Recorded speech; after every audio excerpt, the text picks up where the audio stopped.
I think the most important thing is to prioritize, to ask yourself, what is the one thing or the two things that are the most important to me? You know, I think what we're seeing is a more extreme form of something that already exists. If it's not working, try something else.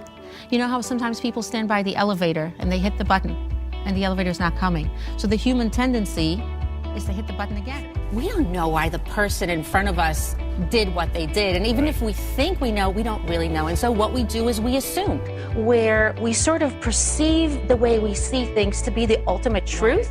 And now we just want to work out how to convince the other person that we're just in right. The other thing to keep in mind is that if we want to do better with the other person, it's so much better if we try to fix the dynamics or the relationship and not the other person. You know, we usually struggle the most with the people that are closest to us. We tend to know very little about the other person, but a whole lot about ourselves. And so we bridge that gap in our mind with just made up stuff. That diversity is something to embrace and something to enrich ourselves from, to learn from, to grow from. Sometimes right now at this point in time, at the point that you're at, it's really bad for you. You need to cut ties and move on. It's like a dance, you know, if you change the way you interact, the whole relationship changes. So respect. It's respect.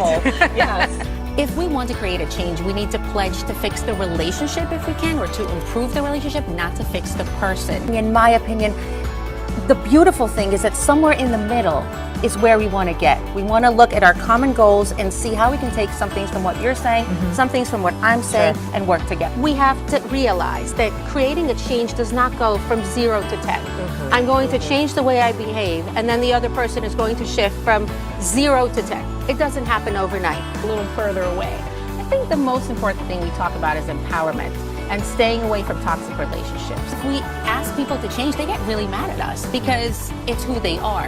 And I may never get to a 10. We may never get along perfectly, but if we get along better than we did before, that's progress.